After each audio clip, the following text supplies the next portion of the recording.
Pemirsa, sidang mediasi perceraian antara Baim Wong dengan Paula Verhoeven kembali digelar di Pengadilan Agama Jakarta Selatan. Jika di sidang sebelumnya Paula hadir, namun di mediasi kedua, Paula absen dan hanya diwakilkan oleh kuasa hukumnya. Sementara itu Baim sebagai penggugat hadir didampingi tim kuasa hukumnya. Namun rupanya upaya mediasi cerai antara Paula dan Baim dinyatakan gagal. 2 kali hadir dalam mediasi, kuasa hukum Baim, Fahmi Bahmid, memastikan bahwa kliennya masih konsisten ingin cerai. Namun benarkah Baim sempat kecewa lantaran Paula absen di sidang mediasi?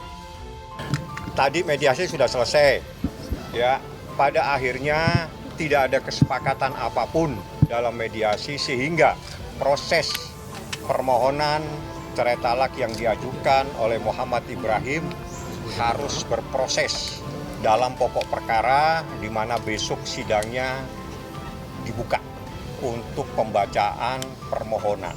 Jadi tidak ada penyelesaian atau akhir dari mediasi, atau dalam pemahamannya itu mediasinya itu gagal. Tidak ada relevansinya hadir tidak hadir, karena kemarin sudah dibahas berjam-jam. Keputusannya adalah mengajukan permohonan cerai talak, artinya itu adalah keputusan dari Baim. Baim ada rasa kecewa nggak sih dengan ketidakhadiran Paula hari ini? Ya. Enak aja, saya nggak menutup pintu damai. Pada hari ini Mbak Paula itu tidak bisa hadir karena ada kesibukan, di samping juga sebenarnya beliau udah beristiqoroh sebenarnya. Persoalan mantap nggak mantap itu kan sebenarnya lebih kepada persoalan bagaimana ketetapan hati. Kami mohon doa, harapannya yang terbaik bagi kedua pihak. Ya, lantaran mediasi gagal, sidang Baim dan Paula akan berlanjut ke pembacaan permohonan gugatan, di mana ada 2 hal yang menjadi permohonan Baim, yakni bercerai dari Paula dan hak asuh anak jatuh ke tangannya. Ini bukan persoalan tujuan, tapi ini adalah ikhtiar terakhir menyelesaikan permasalahan rumah tangganya dengan mengajukan permohonan cerai talak ke pengadilan. Yang jelas besok sidangnya pokok perkara sebagaimana yang akan diajukan terkait dengan gugatan cerai talak dan permohonan hak asuh anak. Jadi 2 saja dari intisari permohonan yang diajukan. Yang lain-lain saya tidak mau jawab. Mengajukan permohonan supaya yang terbaik buat anak. Baim sendiri menyatakan kesiapannya melanjutkan perceraiannya dengan Paula usai mediasi tak membuahkan hasil baik. Dengan tegas, Baim menyatakan dirinya siap untuk membuktikan semua gugatannya dalam persidangan, termasuk tudingan perselingkuhan yang sempat dihembuskannya pada Paula. Meski Paula sudah membantah perihal perselingkuhan, namun Baim memastikan bakal membuka bukti orang ketiga tersebut di persidangan. Ya doain aja yang Nah, terbaik itu kan ya. minta didoain. Jadi gini loh, saya berusaha menambahkan diri saya dari kemarin. Kadang-kadang apa yang saya lakuin, ngomong salah, mau diem salah, apapun salah. Jadi di persidangan aja nanti. Kalau memang dari pihak sana butuh bukti, buktinya nanti di persidangan akan keluar semuanya. Jadi saya nggak bisa jawab apa-apa di sini karena ya di persidangan aja, ya. Udah itu aja. Yang bersangkutan nanti membuktikan lah di persidangan gitu kan. Semua dalil-dalil yang mungkin gitu ya, yang pernah teman-teman tanyakan pada saat pertemuan yang pertama dan kedua.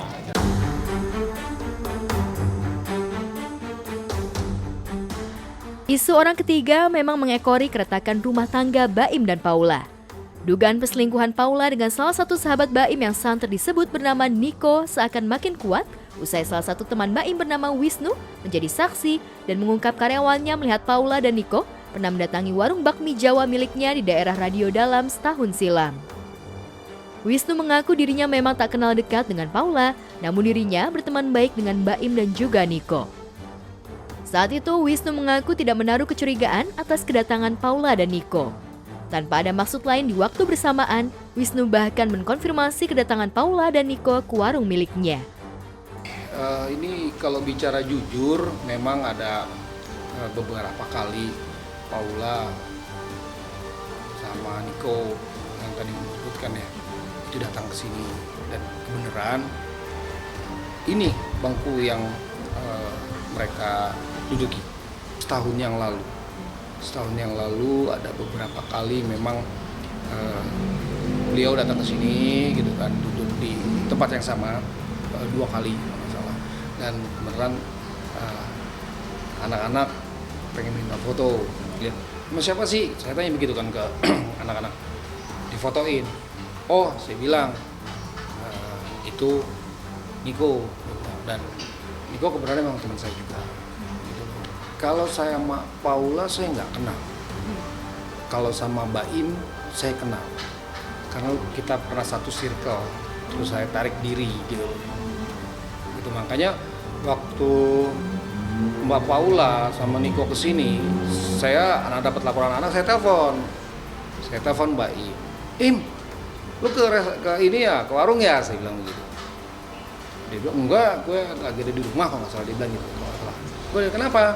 Enggak, ini Paula ada di tempat gue lagi makan gitu. Sama siapa? Ya karena saya taunya sama Niko, saya bilang sama Niko. Oh iya bro, makasih bro. Seperti itu aja sih.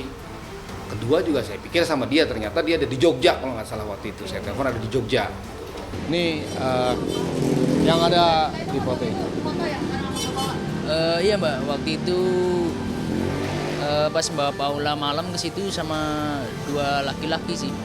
Seingat saya dia agak gemuk, berewokan, terus pakai kacamata dia. Lebih lanjut, dari penuturan karyawannya, Paula sempat menangis hingga matanya sembab ketika sedang mengobrol dengan Niko. Hal itu diperkuat dengan bukti foto salah satu karyawan dengan Paula dengan kondisi matanya yang sembab pada tanggal 23 November 2023. Sebagai orang yang sudah lama berteman dengan Baim, Wisnu mengaku kaget dengan perceraian Baim dan Paula, juga dengan isu perselingkuhan antara Paula dan Niko.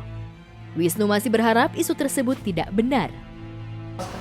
Iya, kalau dari anak-anak sih yang ngobrol biasa, cuman ada satu ketika yang pertama atau yang kedua itu Paula agak nangis, agak sembab matanya gitu.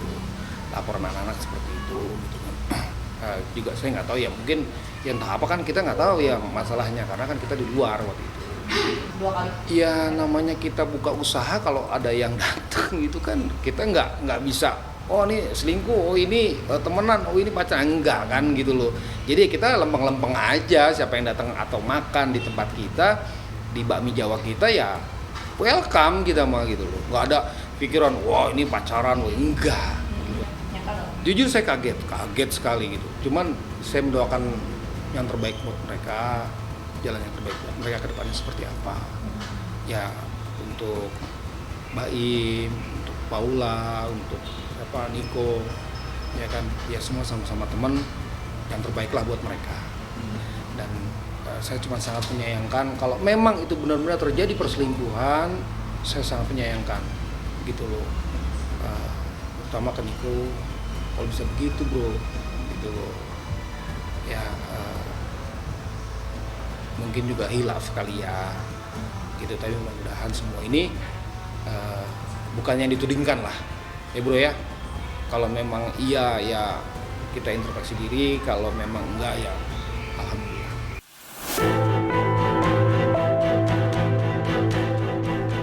Pernyataan Wisnu, teman baik Baim tersebut, sontak menimbulkan spekulasi lain bagi publik, mengingat Paula membantah tudingan perselingkuhan. Pro dan kontra pun muncul di perceraian Baim dan Paula. Paula sendiri yang tak hadir di mediasi, terlihat tengah sibuk bekerja. Namun belum lama ini, sebelum persidangan, unggahan Paula bersama anak keduanya jadi sorotan publik. Anak bungsunya tersebut sempat memberikan semangat kepada Paula dengan mengucap kalimat, "Mama, baik-baik ya." Unggahan tersebut pun sontak membuat publik terharu dan Paula makin banjir dukungan.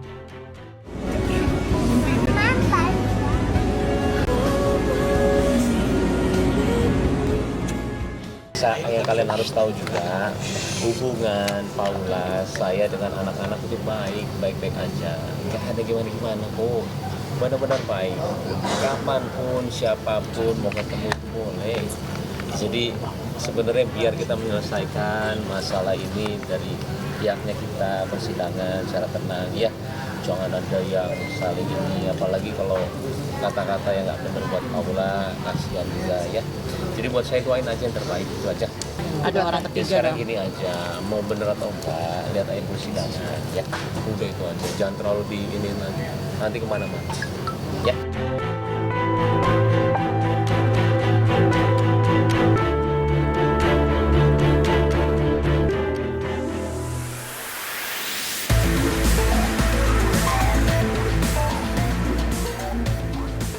Jika mungkin adanya perbedaan pendapat dan jalan perpisahan baru saja dipilih Baim Wong dan Paula, di lain tempat, Giselle Anastasia dan Gading Martin yang sudah lebih dulu berpisah sejak 5 tahun lalu berhasil membuktikan kepada publik keduanya tetap bisa menjalin hubungan baik meski tak lagi menjadi pasangan suami istri. Meski desakan rujuk deras mengalir, Giselle lebih memilih menjadikan Gading sebagai partner dalam membesarkan Gempita Nora Martin, anak semata wayangnya. Hubungannya baik, serasi artinya kembali. Nah, tapi kan sebenarnya kalau sesungguhnya kan banyak faktor di luar daripada itu. Jadi kalau kita posisinya sebagai partner aja, keluarga buat Gempi. Di tempat berbeda, Gading sendiri menikmati posisinya sekarang sebagai mantan suami Giselle, tapi tetap bisa terlibat dalam tumbuh kembang Gempi. Gading pun tak menyesali pernah menikah dengan Giselle meski pernikahannya kandas. Gue gak pernah nyesel nikah sama Giselle karena kalau gak ada Giselle gue gak bakal punya Gempi kan. Karena Gempi buat gue sekarang blessing banget buat orang tuanya juga, buat keluarganya, buat banyak orang juga gitu. Karena banyak yang sayang sama Gempi. Ada yang sayang dengan talentanya dia, kelucuan kegemasannya dia. Jadi memang ini anak memang berkat yang luar biasa. Jadi gue happy banget.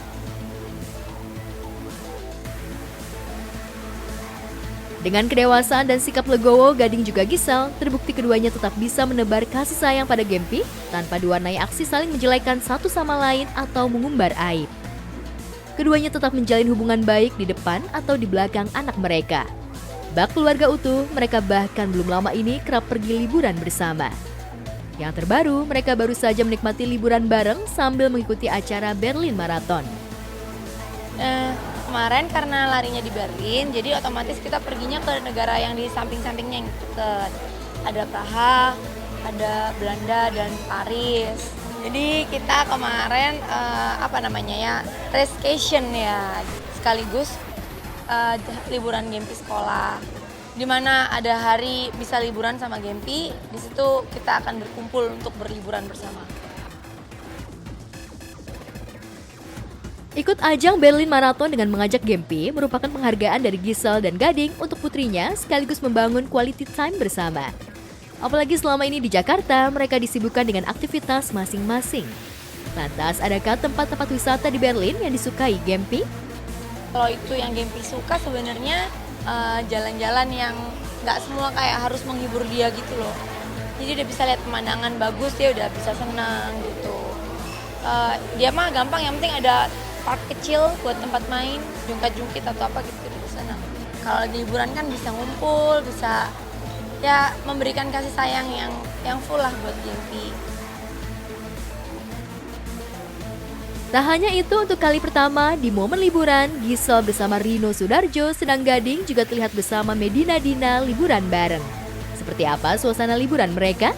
Dan benarkah Gading dan Giselle memutuskan untuk fokus pada pasangan masing-masing dan hanya berhubungan sebagai orang tua bagi Gempi? Gimana? Kalau parenting sama kita sekompak-kompaknya kita aja lah. Natural aja sih, kalau nggak ada yang ini bagian Mama Isal, ini bagian Papa Gading, enggak. Semua saling mendidik dan mengajarin Gempi hal yang baik, value-value, nilai-nilai yang baik.